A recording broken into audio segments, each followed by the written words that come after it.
السلام عليكم ورحمة الله تعالى وبركاته. min calmini bandiraɓe julɓe ma jafoɗo noon dande nde nde nangga mabɓo seeɗa. min calmini dendagal bandiraɓe julɓe wonɓe e da'ira he, gorko e debbo, goto foof inde mum e yettude mum, e dendagal bandiraɓe julɓe wawɓe heɗade to mbawi wonde e aduna he foof. min calmini on, min juuro on, min ñaago on yaafuye, min ñaago on kadi duwaw e darorɗo lewru korka he. nde wonno min ɓayri jippade e da'ira he no feewi, min ñaago on yaafuye e ɗum, ko sohlaji tan e wasde joɗade min ñaago on yaafuye e ɗum. min calmini, min juurima, emin ñaago on yaafuye, emin ñaago on duwaw. on fof ɗo wonɗo ene yarlo ene yaafo kala ko mbawnomi wadde ɗum ko sooɗi e ko feeñi ko tinni e ko wijinani e ko jomum tin e ko jomum tinani fof min ñaagui hen yaafuye e ñaagui Allah enen fof yo Allah rendidin en yaafo en e moƴƴere mum e jurumde ɗum saabu barkanɗaɗo makko sallllahu alayhi wa sallam. alhamdulillahi rabbil alamin. joni nde eɗen keblano koɗo tedduɗo garowo e men on mo ganduɗa en keɓta koɗo tedduɗo poɗɗo e mum teddude saka ɓurɗo ɗum farilla lewru korka. lewru korka ko koɗo men ari enen yetti enen gayi jiiɗe men hannde kono gasa jeetati ñalli enen Madina Gounass.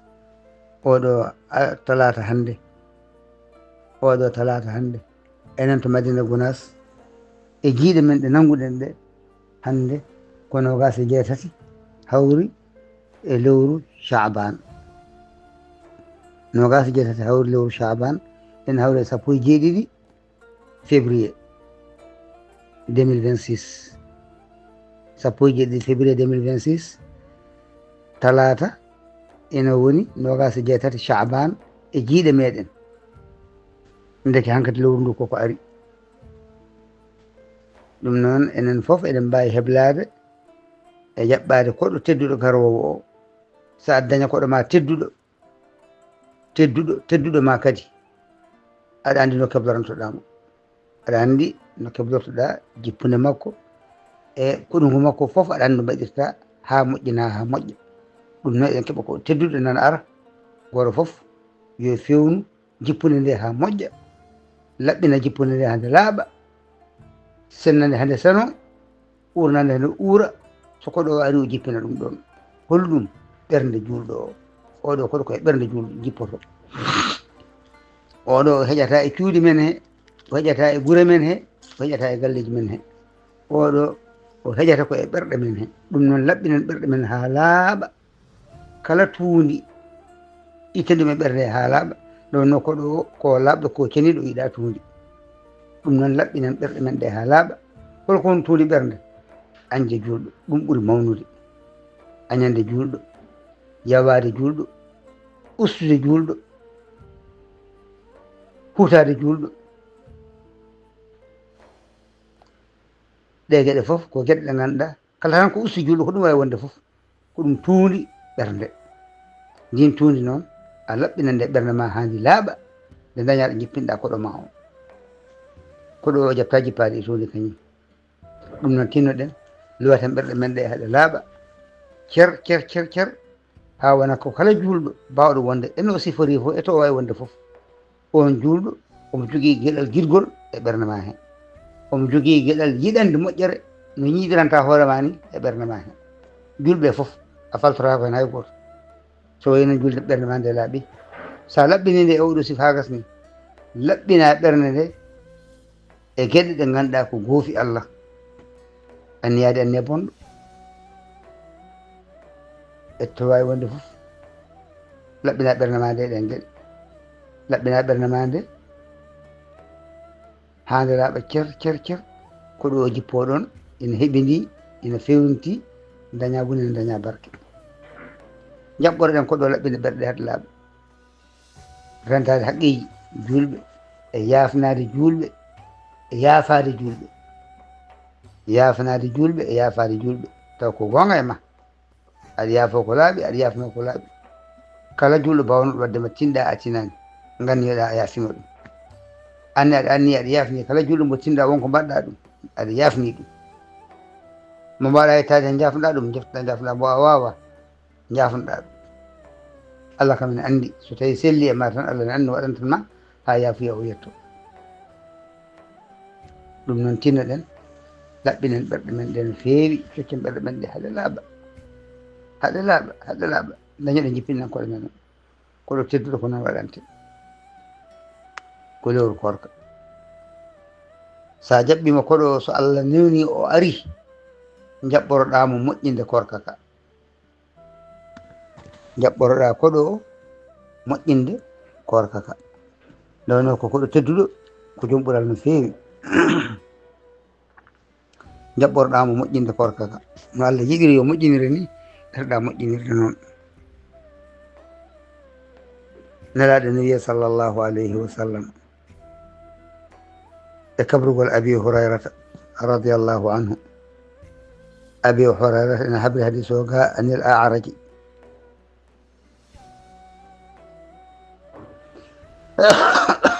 ɓe mbi nelaɗo Allah wi sallllahu alayhi wa sallam alsiyamu junnatun fala yarfuth wala yajhal wa in imru'un qatalahu aw shatamahu falyaqul inni sa'imun مرتين إني صائم إني صائم والذي نفسي بيده لخلوف فم الصائم لخلوف فم الصائم أطيب عند الله تعالى من ريح المسك يترك طعامه وشرابه وشهوته من أجلي. الصيام لي وأنا أجزي به والحسنة بعشر أمثالها. nelaɗo sallllahu alih w sallam wi korka ko heedo mo ene heeda maaga jeygol. korka ko heedo e jeygol, korka ko heedo mo ene heeda maaga jeygol. sa moƴƴini korka ma ma ɗum hettane reen ma han ma yettade jeyge haɗa jeyge yettade ma. ɗum noon an korɗo o wi korɗo fala yarfus wala yajhal aya hadde goɗɗo wiya wala yafsuk. so natani korka yo rento kala ko faati e rewɓe, kala ko ene ɓaado e debbo to banggue tuuyo fof yo rento ɗum. kala ko ɓadorto to banggue debbo ko ɓadorto e debbo, leƴƴi ɓadorteɗi debbo ɗi fof to banggue tuuyo yo rento ɗum. woto o majju, woto waɗ golle majjere o yaaka ɗo waɗa ko yiɗaka yo rento ɗum. woto o waɗ golle fasgagal yo rento ɗum. so hoddirama neɗɗo ari ina haɓomo ina yiiɗi habde e makko taw ko korɗo, walla neɗɗo ari ina yennamo taw ko korɗo, woto o hatto jiiɓe mbiɗen haɓa e makko o, woto o yofti jennowomo o. ɗin holno waɗata? nelaɗo wi sallallah alih w sallam falyaqul inni sa'imun. min de kom korɗo, min de kom korɗo, kala ɗum laaɓi ɗiɗi. o ari omo ɗaɓɓiɗo omo dartirma haare woto haptomo, o ari omo yennuma woto jaabomo. sa jogori jabademo wimo de min de kom korɗo, min de kom korɗo, kala ɗum laabi ɗiɗi. so accima o andi ko gonɗa, gasi so accanima an yaha hajuma. nelaɗo sallllahu alih w sallam wi walladi nafsi biyadihi la khulufu fami saimi atyabu inda allahi taala min rihi lmiski. mi wondiri mo fittadam woni e junngo mum o Allah tabaraka wa taala. mi wondiri on Allah ciccugol hunuko korɗo, korɗo mo soccaki, siccugol hunuko korɗo kin cicceki ɓuri urde to Allah tabaraka wa taala e uurengol lef miski. o wi mi wondi mo fittana wona e junggo mum hono Allah tabaraka wa taala. ciccugol hunuko korɗo ɓuri urde to Allah, ɗum Allah ɓuri yidde, ɗum Allah ɓuri urede e uurengol lati bineɗo miski o. allahu akbar. andi de Allah ne jogui haajo e korɗo. o fawi hen o wi kanko korɗo o sa yi ciccugol hunuko makko ko ɓurani kam lati uurengol lati miski o wonde kanko yatrukuɗa amahum wa sharabahu wa shahbatahu min ajli. ñamde ne daganinomo o woppiri sabude am o sali ñamde, yarde ne dagannomo o woppiri jaramɗam sabude am o sali yarde. eywa tuuyoji fittanu makko ɗi fof en dagannomo o salima o jaɓi o woppiɗi ko sabude am ha hunuko makko ko sicci e ɗum. min kay kin sicceki ɓurani kam uurengol lati.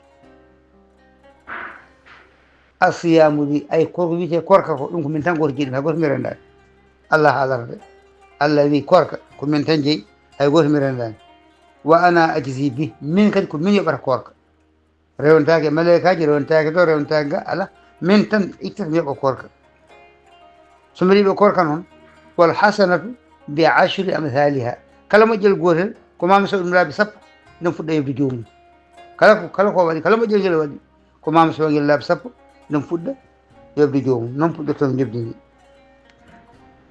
عندي كي كورك الله نجي أما كهاجون فيه كون كما كلا بينه ما كلا بينه إكو أهل دوكو أيوة ما جوم تو إن رنتي أنا كورك منه إن رنتي هن بدا جدد إن كل توي فتان في دب ما جوم رنتو كوين بيره يعني كم كمان تاني يعني ما جوم رنتو دكتور ما جوم رنتو يندري هاي ساتو نعم أدوكام أتو نعم أينام أتو نعم لبيرا بحر أنسالو كل جابول ما بين من دهم كور لا بيجي كذا لون دجاجو كهاجما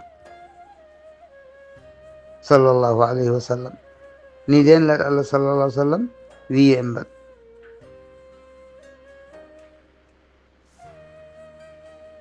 كنا من فوق ما هو مجد ذكر كاوة نرى صلى الله عليه وسلم دون بحالي كورك سعر مجد لهم وانا باز نيام دنده باز زيارته وانا امتن بيته كورك كي سافل تعدو هورا هنو كما هورت دم غلما هورت نبي ما كورت جيد ما كورت ريد ما كورت جود ما كورت كويل ما كورت ترد بعد فوق كان يفوت كورت كان يفوف ده كورت كلون كورت ترد ما دي فوف كورت كلون بيته كورت قال النبي صلى الله عليه وسلم من لم يدع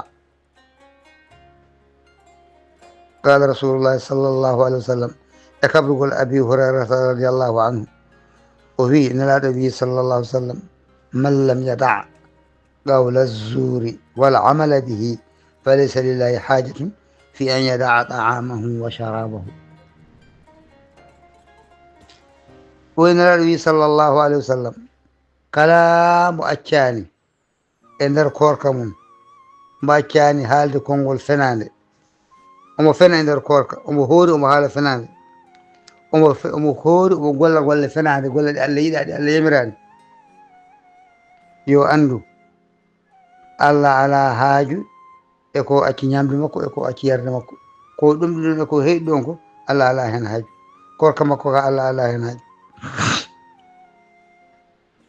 Allah ala hen haaju ɓeyde kay omo hoori kono e nder korka makko he o paani hen haalde konngol fenade o paani hen gollude golle fenade golle ɗe Allah yiɗa omo hoori omo golla ko Allah yiɗa omo hoori omo haala ko Allah yiɗa omo hoori omo heɗo ko Allah yiɗa omo hoori omo yaha ko Allah yiɗa omo hoori omo mema ko Allah yiɗa Allah wi ala haaju e ko acci ñamde makko erde makko ko ndeke korka ka sa naftoroka ko ma terɗe maɗe fof koora noppi ɗi koora ɗi keɗotako ko Allah haaɗi hunu ko hoora ɗemgal ngal hoora ngal haalta ko Allah haaɗi hinere nde hoora nde urnotako ko Allah haaɗi guite ɗe koora ɗe ƴewata ko Allah haaɗi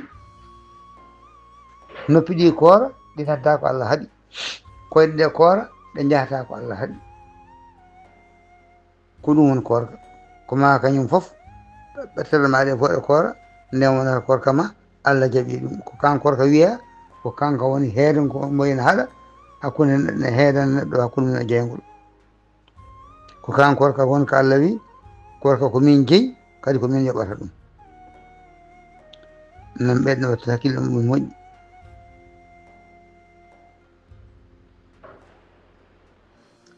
nelaɗo Allah sallllahu alayhi wa sallam o wi aljanna ina jogii damuɗe jeetati kono damal gotal na hen ene wiye rayyan ngal damal ko hooroɓe tan natirta e maggal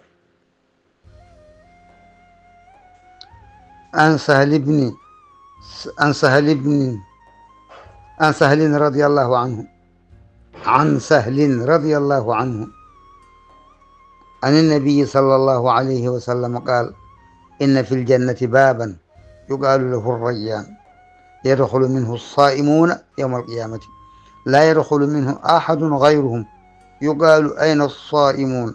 فيقومون، لا يدخل منه أحد غيرهم، فإذا دخلوا أغلق، فلم يدخل منه أحد.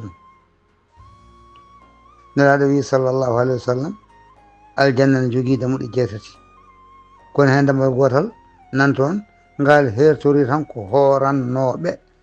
horannoɓe ɓen tan naatirta e ngal damal ñalawma daranga wiye ngal udire holto horannoɓe ɓen woni. horannoɓe fof ngara daro ɓe mbiye naate onon ko ngal ɗo damal o damal moɗon, ɓe naata e maggal ha ɓe gasna, hay goto goɗɗo mo horatama rewata e ngal damal ngal kay ko horoɓe tan. soɓe naati ɓe gasni tan horomo so gasni tan ngal uddete, goɗɗo mo horama rewata e maggal. hay so naatoy aljanna ko ɗum goɗɗo kam naatirede, kono wona damal biyetegal rayyan ngal. noon tinɗen hen no fewi, batten hakkille ɗum no moƴƴi.